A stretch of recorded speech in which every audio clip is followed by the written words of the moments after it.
Hello friends, welcome again in my YouTube channel. So this is the fourth part of Lucent explained revision chart that will help you in your every exam, चाहे वो SSC CGL हो, CHSL हो या फिर UPSC, IBPS और railway का exams हो, that it will help you. GK के अंदर आपको कभी भी कोई प्रॉब्लम नहीं होगी अगर आप उन्हें इस तरह रिलेट करके एक दूसरे से रिवाइज करेंगे. They will definitely help in your exam. So as we have taken lead from alphabetic series A, B, C and D. So this is the fourth part and we have taken lead from D. So let's start the video without wasting any time. Hope you will like it. And if you like it then please don't forget to share and subscribe the channel. So D for Democratic Republic of Congo, जो कि एक African country है जिसकी capital है Kinshasa and जिसकी currency है Congolese franc. Democratic Republic of Congo के अंदर एक रिवर बहती है जिसे कोंगो रिवर या फिर जायरे रिवर भी कहा जाता है. कोंगो रिवर और जायरे river democratic Republic of Congo और रिपब्लिक ऑफ कोंगो तो डिफरेंट कंट्रीज़ है, इन दोनों के बीच में सीमा बनाती हुई बहती है और अफ्रीका की दूसरी सबसे बड़ी रिवर भी है. कोंगो रिवर और जायरे रिवर की एक ख़ास विशेषता यह है कि ये जो भूमध्य रेखा है, इक्वेटर लाइन है, उसे 2 बार काटती है, उससे 2 बार होकर गुजरती है. जैसा कि इस मैप में आप देख सकते हैं कि जो कोंगो रिवर है वो इक्वेटर से 2 बार होकर गुजर रही है. इक्वेटर या फिर भूमध्य रेखा एक इमेजनरी लाइन है जो पृथ्वी के बिल्कुल बीच में से होकर गुजरती है, जिसे 0 डिग्री अक्षांश रेखा भी कहते हैं. इक्वेटर के 23.5 डिग्री नॉर्थ या फिर 23.5 डिग्री उत्तर पर है ट्रॉपिक ऑफ कैंसर, जिसे कर्क रेखा भी कहा जाता है.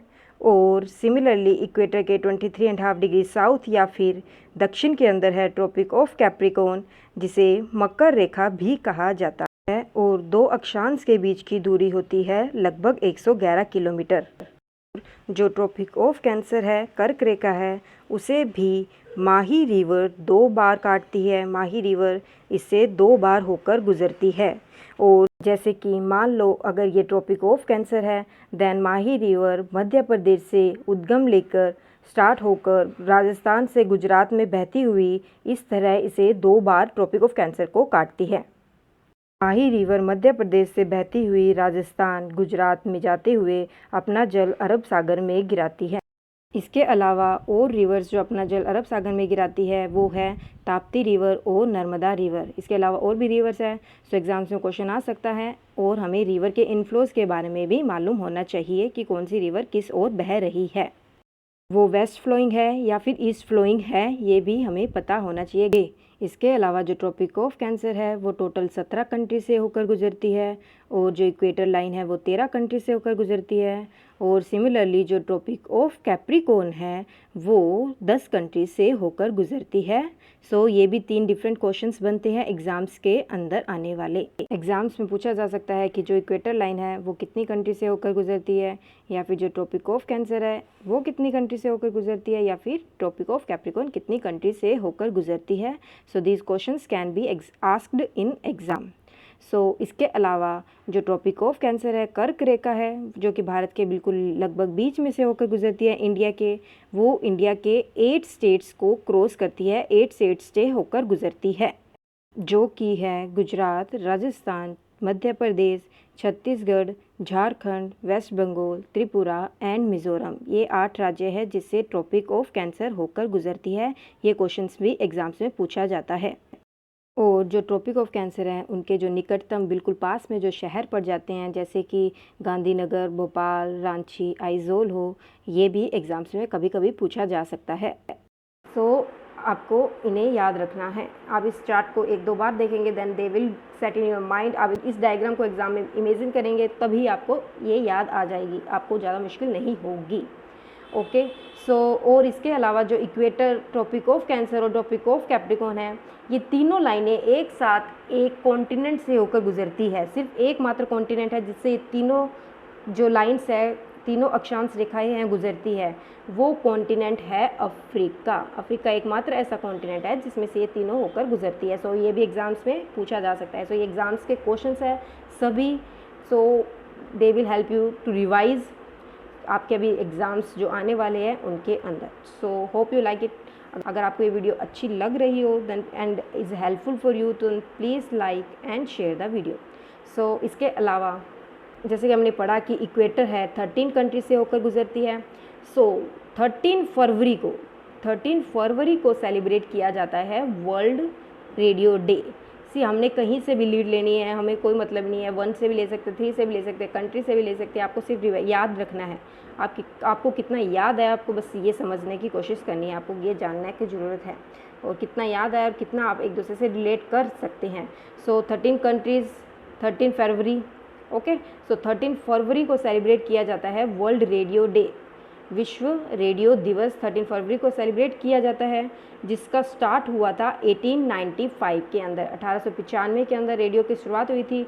और जो रेडियो है उसके आविष्कारक माने जाते हैं गुग्लेमो मार्कोनी रेडियो के आविष्कारक हैं, जिन्होंने 1895 के अंदर रेडियो का आविष्कार किया था। इंडिया के अंदर रेडियो की शुरुआत कब हुई ये आप कमेंट करके बता सकते हैं। इसके अलावा 1895 ये मिस्टेक है, यहाँ पे 1895 + 1 है, मींस 1896 के अंदर हुआ था मॉडर्न ओलंपिक गेम्स की शुरुआत। ये मिस्टेक है, बाय मिस्टेक मैंने 1895 से इसे कंटिन्यू कर दिया है। So I am sorry for that, ये 1896 है। सो 1896 के अंदर मॉडर्न ओलंपिक्स गेम्स की शुरुआत हुई थी एथेंस ग्रीस के अंदर। वैसे ओरिजिनली जो ओलंपिक गेम्स है उनका उद्गम 776 BC से माना जाता है।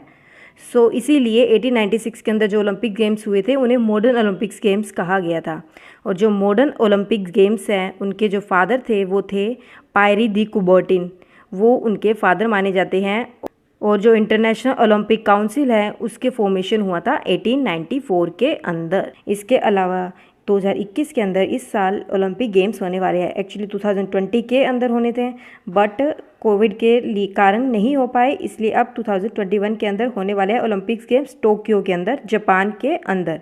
जो जापान की कैपिटल टोक्यो वहाँ होने वाले हैं और जापान की करेंसी है येन। योशिहिदे सुगा जापान के प्राइम मिनिस्टर हैं। जो पिछले ओलंपिक गेम्स हुए थे वो रियो दी जनेरियो के अंदर हुए थे, फेमसली नोन एज। और रियो ओलंपिक्स के अंदर जो इंडिया की रैंक रही थी वो थी 67th rank. India 67th rank पे था रियो ओलंपिक्स के अंदर।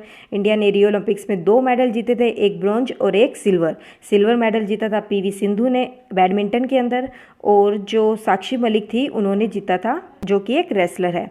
और इंडिया की 2016 के अंदर रैंक थी 67th रैंक। इस साल टोक्यो ओलंपिक्स हो रहे हैं, सो पिछले ओलंपिक्स गेम्स के बारे में पूछा जा सकता है, ओलंपिक्स के बारे में पूछा जा सकता है और नेक्स्ट ओलंपिक्स गेम्स के बारे में भी पूछा जा सकता है। सो नेक्स्ट ओलंपिक्स गेम्स होने वाले हैं यहाँ। इसके अलावा जो 2021 ओलंपिक गेम्स हैं उसके अंदर जो इंडिया के फ्लैग बियरर है या फिर जो कई इंडिया के जो फ्लैग को रिप्रेजेंट कर रहे हैं ओपनिंग सेरेमनी के अंदर, वो है मैरी कॉम एंड मनप्रीत सिंह। ये दोनों इंडिया के जो ओलंपिक सेरेमनी होगी, टोक्यो ओलंपिक्स की जो ओपनिंग सेरेमनी है उसमें इंडिया के फ्लैग को रिप्रेजेंट करेंगे, मीन्स फ्लैग बियरर होंगे। सो मैरी कॉम एक बॉक्सर है और मनप्रीत सिंह एक हॉकी प्लेयर है। इसके अलावा जो टोक्यो गेम्स की क्लोजिंग सेरेमनी है उसके अंदर बजरंग पुनिया इंडिया के जो फ्लैग बियरर रहेंगे, जो कि एक रेसलर है। ये था ओलंपिक्स के बारे में। होप आपको इतना समझ आया होगा। अगर आपको ये वीडियो इतनी समझ आई है then please do like the video, and अगर आप चैनल पे नए हैं then please do subscribe the channel and please share the video. So इसके अलावा जो Democratic Republic of Congo African country है, जैसे कि हमने पढ़ा, जिसकी कैपिटल है किंशासा एंड करेंसी है franc. Democratic Republic of Congo की कैपिटल है किंशासा, बट जो रिपब्लिक ऑफ कॉन्गो है उसकी कैपिटल है ब्राज़ाविले। सो ये 2 डिफरेंट टर्म है, इसका एग्ज़ाम्स के अंदर कंफ्यूज नहीं करना है आपको। और अफ्रीका सबसे हॉटेस्ट कॉन्टिनेंट है। अफ्रीका सेकंड लार्जेस्ट कॉन्टिनेंट है, फर्स्ट सबसे बड़ा कॉन्टिनेंट है एशिया। उसके अलावा अफ्रीका के अंदर विश्व का सबसे बड़ा डेजर्ट है सहारा डेजर्ट। उसके अलावा कलहारी डेजर्ट भी अफ्रीका के अंदर है। विश्व की सबसे लंबी नदी नाइल रिवर अफ्रीका के अंदर है, और विक्टोरिया लेक अफ्रीका के अंदर है। एटलस और किलिमंजारो पर्वत श्रृंखलाएँ भी अफ्रीका के अंदर है। और अफ्रीका के अंदर टोटल 54 कंट्रीज़ है। इसके अलावा जो tropic of cancer, tropic of Capricorn और ट्रॉपिक इक्वेटर, ये तीनों लाइनें एकमात्र कॉन्टिनेंट जिससे पास होती है वो भी अफ्रीका है। सो ये था शॉर्ट डोज ऑन अफ्रीका। इसके अलावा नाइल रिवर जो विश्व की सबसे लंबी नदी कही जाती है, जिसकी लेंथ लगभग 6650 किलोमीटर है। और जो अमेज़न रिवर है वो क्वांटिटी वॉल्यूम के हिसाब से सबसे बड़ी रिवर है। और जो गंगा है वो इंडिया की सबसे बड़ी रिवर है, जिसकी लेंथ है 2525 किलोमीटर, जो इंडिया की सबसे बड़ी रिवर है। और गंगा रिवर जो विश्व का सबसे बड़ा डेल्टा भी बनाती है वेस्ट बंगाल के अंदर, जिसे कहते हैं सुंदरबन डेल्टा। उसके अलावा जो गंगा रिवर की सबसे बड़ी ट्रिब्यूटरी है वो है यमुना रिवर, और गंगा और यमुना का मिलन होता है, दोनों एक दूसरे से मिलते हैं प्रयागराज के अंदर, यूपी के अंदर। इसके अलावा जो गंगा रिवर है उसे पद्मा रिवर भी कहा जाता है बांग्लादेश के अंदर। बांग्लादेश के अंदर गंगा को पद्मा कहते हैं। और जो बांग्लादेश है उसके साथ इंडिया की जो बॉर्डर लाइन लगती है उसे कहा जाता है जीरो लाइन। इंडिया और बांग्लादेश के बीच की जो बॉर्डर है उसकी लेंथ है 4096.7 किलोमीटर, और उसका नेम है जीरो लाइन। इंडिया की सबसे ज़्यादा इंटरनेशनल बॉर्डर बांग्लादेश के साथ ही लगती है, और वेस्ट बंगाल बांग्लादेश के साथ सबसे बड़ी बॉर्डर बनाता है। जो बांग्लादेश की प्राइम मिनिस्टर है वो है शेख हसीना, और जो बांग्लादेश है वो 26 मार्च को अपना इंडिपेंडेंस डे मनाती है। और जो बांग्लादेश के फादर ऑफ नेशन है बंगाबंधु शेख मुजीबुर रहमान, उन्हें इस साल का गांधी पीस प्राइज़ भी मिला था। और इस साल उनकी बर्थ सेंटिनरी और उनके बर्थ के 100 साल इस साल कंप्लीट हुए थे। और बांग्लादेश और इंडिया के बीच में संप्रति ओघोर सेना और बोंगो सागर नाम की एक्सरसाइजेज भी होती हैं। सो ये था इंडिया और बांग्लादेश के बारे में। सो गंगा रिवर का उद्गम उत्तराखंड से गंगोत्री से होता है। और जो उत्तराखंड है उसके जो अभी अभी चीफ मिनिस्टर बने हैं, न्यू चीफ मिनिस्टर बने हैं पुष्कर सिंह धामी, जिन्होंने तीर्थ सिंह रावत को रिप्लेस किया है। तीर्थ सिंह रावत ने अभी रेजिग्नेशन दिया था और पुष्कर सिंह धामी नए चीफ मिनिस्टर बने हैं। और उत्तराखंड की जो 2020 के अंदर एक समर कैपिटल भी बनाई गई थी। वैसे उत्तराखंड की कैपिटल देहरादून है, बट उत्तराखंड की समर कैपिटल कही जाती है गैरसन। सो ये भी एग्ज़ाम्स में पूछा जा सकता है। उत्तराखंड के अंदर टिहरी डैम भी है, जो कि इंडिया का सबसे ऊंचा डैम है, जो कि भागीरथी रिवर पर बना हुआ है। सिमिलरली विश्व का सबसे बड़ा डैम न्यूरेक डैम है, जो कि ताजिकिस्तान के अंदर है और वाक्श रिवर पे बना हुआ है। और ताजिकिस्तान की कैपिटल है दुशानबे और करेंसी है सोमोनी। और इंडिया के अंदर हीराकुंड डैम है। जैसे टिहरी डैम सबसे ऊंचा डैम है, वैसे हीराकुंड डैम इंडिया के अंदर सबसे लॉन्गेस्ट डैम है, जो कि महानदी पर बना हुआ है उड़ीसा के अंदर। और जो थ्री जॉर्ज डैम है वो विश्व का सबसे बड़ा लार्जेस्ट डैम है।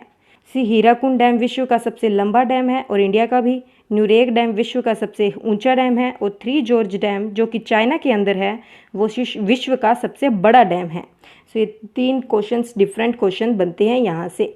जो हीराकुंड डैम है वो उड़ीसा के अंदर है, और उड़ीसा के अंदर महानदी पर बना हुआ है। और जो उड़ीसा है उसके जो चीफ मिनिस्टर है वो है नवीन पटनायक, और गवर्नर है गणेशी लाल। उसके अलावा कुछ इम्पोर्टेंट प्लेसेस है, tiger reserves, wild life sanctuaries है, जो कि उड़ीसा के अंदर है। उसके अलावा जो उड़ीसा के अंदर है सन टेम्पल कोणार्क के अंदर, जिसे ब्लैक पगोड़ा भी कहते हैं, जो कि एग्जाम्स में पूछा जाता है। सन टेम्पल का सेकंड नेम, ये दूसरा नाम ब्लैक पगोड़ा, वो एक वर्ल्ड हेरिटेज साइट है। और इंडिया के अंदर टोटल 38 वर्ल्ड हेरिटेज साइट है। सो उन 38 वर्ल्ड हेरिटेज साइट्स के नेम भी याद होने चाहिए। कई बार ओड वन आउट के अंदर वो क्वेश्चंस पूछे जा सकते हैं। सो जो हेरिटेज साइट्स है वो लिस्ट है, जो लिस्ट रिलीज़ कौन करता है, वो करता है यूनेस्को। ये वर्ल्ड हेरिटेज साइट्स कौन सी साइट वर्ल्ड हेरिटेज साइट्स होगी ये डिसाइड कौन करता है, यूनेस्को करता है।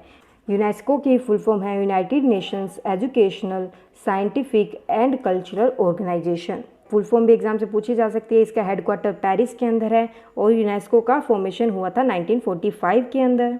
और जो 38 वर्ल्ड हेरिटेज साइट स्टार्ट हुआ था वो 1972 के अंदर। 1972 के अंदर ये डिसाइड किया गया था कि वर्ल्ड हेरिटेज साइट्स को प्रोटेक्ट करने की 1972 के अंदर वो प्रस्ताव स्वीकार किया गया था। ओके सो और इसके अलावा 1945 के अंदर यूएनओ यूनाइटेड नेशंस ऑर्गेनाइजेशन और फूड एग्रीकल्चर ऑर्गेनाइजेशन का फॉर्मेशन भी हुआ था। ये है यूएनओ के बारे में इंफॉर्मेशन, और ये है एफएओ फूड एग्रीकल्चर इंफॉर्मेशन के बारे में इंफॉर्मेशन। ओके सो इसके अलावा 1972 के अंदर इंडिया के अंदर पिन कोड का इस्टेब्लिशमेंट हुआ था। उसके जो संस्थापक माने जाते हैं वो माने जाते हैं श्री राम भिकाजी। इसके अलावा 1972 के अंदर एक पॉलिटिकल पार्टी का फॉर्मेशन हुआ था AIADMK, जिसके जो फाउंडर थे वो थे MG रामचंद्रन, और इस पार्टी का फॉर्मेशन हुआ था 1972 के अंदर। ये एक नेशनल पार्टी नहीं है। इसके अलावा जो DMK है उसका फॉर्मेशन 1949 को हो गया था, जो कि किया था CN अन्नादुराई। तमिलनाडु के जो चीफ मिनिस्टर है MK स्टालिन, वो DMK पार्टी से ही बिलोंग करते हैं।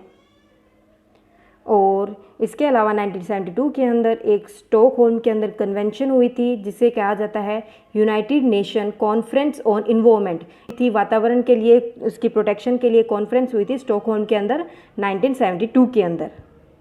इसके अलावा स्टॉकहोल्म के अंदर एक और कन्वेंशन हुआ था 2001 के अंदर। स्टॉकहोल्म के अंदर 2 कन्वेंशन फेमस है, एक 1972 के अंदर और एक 2001 के अंदर।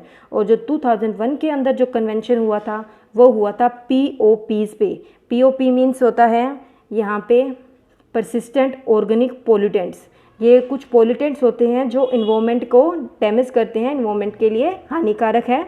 सो इसके लिए कन्वेंशन हुआ था स्टॉकहोल्म की, मीन्स प्रोटेक्शन के लिए, इनसे कैसे बचाव रखा जाए इसके लिए स्टॉकहोल्म के अंदर मीटिंग हुई थी POPs पे।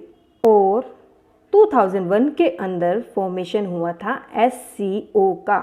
SCO means Shanghai corporation organization, जिसका हेडक्वार्टर है चाइना के अंदर और जिसके अंदर 8 मेंबर स्टेट्स है और इंडिया भी इसके अंदर इंक्लूडेड है। सो आज के लिए इतना ही। होप आपको ये वीडियो पसंद आई होगी। आपको ये वीडियो पसंद आई हो और आपके लिए हेल्पफुल हो, देन प्लीज़ डू लाइक। और अगर आप चैनल पे नए हैं तो चैनल को प्लीज़ सब्सक्राइब कीजिएगा, अपने फ्रेंड्स के साथ भी शेयर कीजिएगा। Thank you.